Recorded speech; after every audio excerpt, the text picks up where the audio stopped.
মুহাম্মাদুর রাসূলুল্লাহ।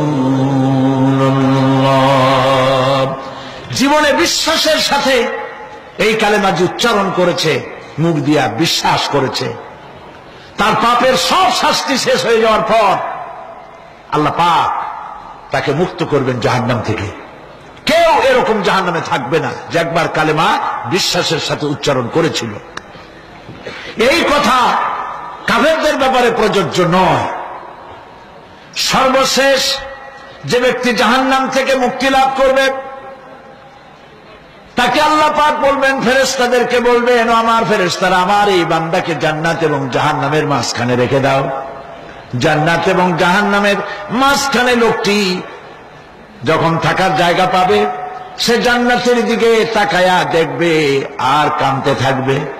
আল্লাহ পাক জিজ্ঞেস করবেন, বান্দারে যুগের পর যুগ ধরে জাহান্নামে কেঁদেছ, আমি রব্বুল আলামিন জাহান্নাম মাফ করে দিয়া জান্নাত জাহান্নামের মাঝখানে রেখে দিয়েছি, আযাব থেকে তো বেঁচে গেছো, এখন কান্দো কেন? লোকটি বলবে, রব্বুল আলামিন কান্দি এই কারণে, জাহান্নাম থেকে মাফ করেছো, তোমার শুকরিয়া আদায় করি। জান্নাত তো আমার কপালে নাই, কিসমতে নাই, কিন্তু জান্নাত আমি এখান থেকে দেখতে পাচ্ছি, জান্নাতের সুঘ্রাণ আমার নাকে আসতেছে, কপালে নাই যাওয়ার। আমি কাঁদি এই জন্য, তুমি যদি মেহেরবানি করে আমাকে জান্নাতের দরজার কাছে একটু দাঁড় করায় দিতা, প্রাণ ভরে তোমার জান্নাতের দৃশ্যটা একটু দেখতাম। আল্লাহ পাক তার আরজি পূরণ করবেন, বলবেন যাও, ফেরেশতাদের বলবেন এর জান্নাতের দরজার কাছে দাঁড় করায় দাও। জান্নাতের দরজার কাছে দাঁড়িয়ে লোকটি আবার কান্না শুরু করবেন। আল্লাহ পাক প্রশ্ন করবেন, এবার কান্দো কেন? লোকটি বলবে, রব্বুল আলামিন কান্দি এই কারণে, জান্নাতের এই দরজায় দাঁড়াইয়া জান্নাতের অফুরন্ত নেয়ামত কিছুই ভালো করে দেখা যায় না, শুধু অল্প জায়গা দেখি। যদি তুমি আমারে দয়া করে জান্নাতের মাঝখানে দাঁড় করায় দিতা, চতুর্দিকে তাকায়া তাকায়া দেখা কলিজারে ঠান্ডা বানাইতাম। তবে আমি ওয়াদা করি, জান্নাতের কোন নাজ নেয়ামত, কোন ফল আমি খাবো না, ধরবো না, ছুঁইব না। একটুখানি মেহেরবানি করে মাঝখানে দাঁড় করাইয়া দাও, জানদারে ঠান্ডা করি। আল্লাহ রব্বুল আলামিন ফেরেশতাদের বলবেন, আমার এই বান্দারে জান্নাতের মাঝখানে দাঁড় করাইয়া দে। আল্লাহর নবী বলেন, জান্নাতের মাঝখানে দাঁড়িয়ে লোকটি আগের চাইতে আরো জোরে চিৎকার মেরে কাঁদতে থাকবে। আল্লাহ পাক বলবেন, বান্দারে কি হলো তোর? দরজার কাছে আসতে চাইছিলে, আইনা দিলাম। আবার এবার মাঝখানে আসতে চাইছো, তাও এনে দিয়েছি, আবার কান্দো কেন?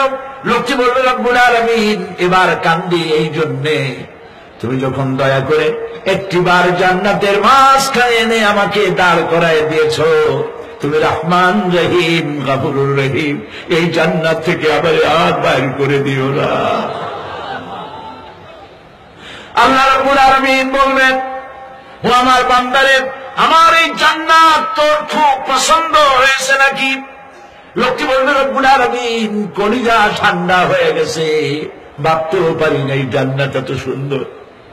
আল্লাহ পাক বলবেন, বান্দারে এরকম একটি নয়, দুইটা নয়, তোর জন্য আমি 10টা জান্নাতে এরকম রিজার্ভ করে রাখছি। সুবহানাল্লাহ। আল্লাহ পাককে ভয় করে পৃথিবীর সমস্ত পাপ থেকে যারা নিজেকে রক্ষা করবে, আল্লাহ তাদের জন্য এই জান্নাত রেখে দিয়েছেন। সুবহানাল্লাহ। সেই জান্নাতের রিসিপশন আপনারা আন্দাজ করতে পারবেন না, রিসিপশন কারে কয়।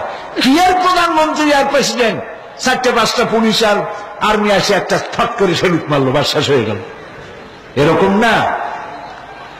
জান্নাতীদেরকে রিসিপশন দেওয়া হবে। জান্নাতীরা যখন আল্লাহর হুকুমে জান্নাতের দিকে যেতে লাগবে, আর যখন জান্নাতের কাছে চলে যাবে, আল্লাহ রাব্বুল আলামিন শোনায় দিচ্ছেন, হাত্তা ইযা জাউহা ফুতিহাত আবওয়াবুহা ওয়া ক্বালা লাহুম খাযানাতুহা সালামুন আলাইকুম তিবতুম ফাদখুলুহা খালিদিন। সুবহানাল্লাহ। জান্নাতীরা যখন জান্নাতে প্রবেশ করার দরজার মুখোমুখি হবে, দ্বার রক্ষীগণ তখন বলবে সালামুন আলাইকুম, আল্লাহর শান্তি তোমাদের উপরে বর্ষিত হোক। সুবহানাল্লাহ।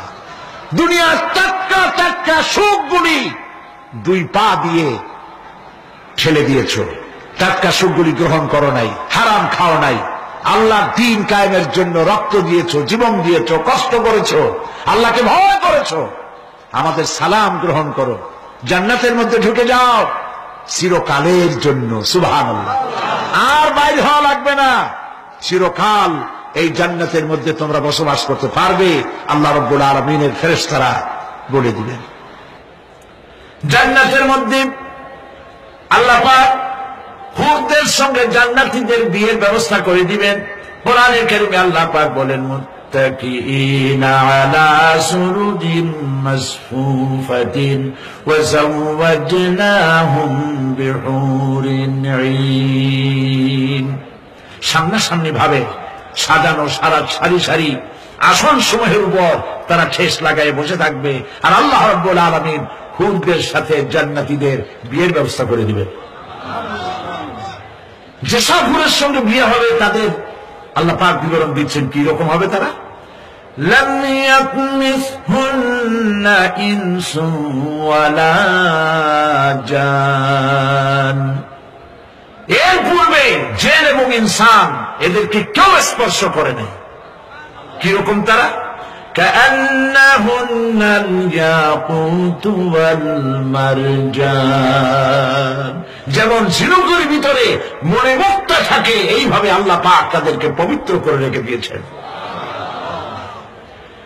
আমার প্রিয় ভাইরা, আল্লাহ রাব্বুল আলামিন কোরআনে কারীমের ভিতরে বলেছেন ফাবিআইয়ি আলা'i রাব্বিকুমা তুকাযযিবান। জান্নাত দান করে আল্লাহ পাক এবার জান্নাতীদেরকে সম্বোধন করে বলবেন ইয়া ইবাদি লা খাউফুন আলাইকুমুল ইয়াওমা ওয়ালা আনতুম তাহজানুন। হে আমার বান্দারা, লা খাউফুন আলাইকুমুল ইয়াওম, আজ আর কোনো ভয় নাই। সুবহানাল্লাহ, সুবহানাল্লাহ।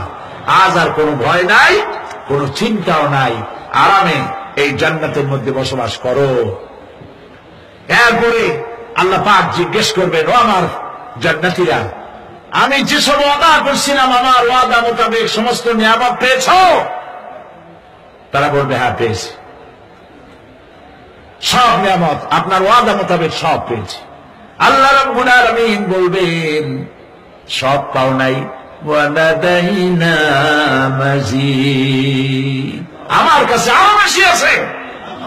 সুবহানাল্লাহ, আমার কাছে আরো বেশি আছে।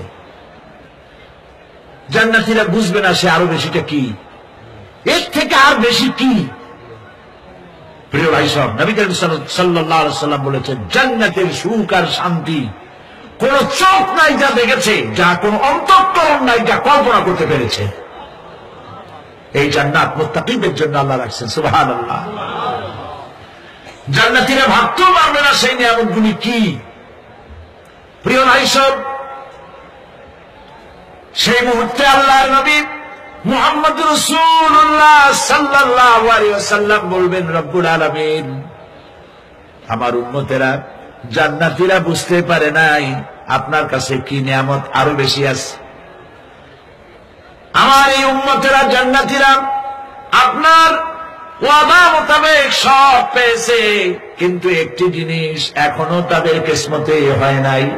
সেই জিনিসটা হলো যারা তার রবকে না দেখে শুধু কোরআন আর হাদিসের কথা শুনে আরামের ঘুম হারাম করে তাহাজ্জুদের নামাজ আদায় করেছিল, চোখের পানি বেরিয়েছিল। যারা জান্নাত দেখে নাই, জাহান্নাম দেখে নাই, আপনাকে ভয় করে যারা জীবন পরিচালনা করেছিল, যারা আপনাকে দেখে নাই, না দেখে শুধু কোরআন হাদিস বিশ্বাস করে যারা অকাতরে নিজেদের জীবন বিলায় দিয়েছিল, এই জান্নাতীরা এখন পর্যন্ত তার রবকে দেখতে পারে নাই।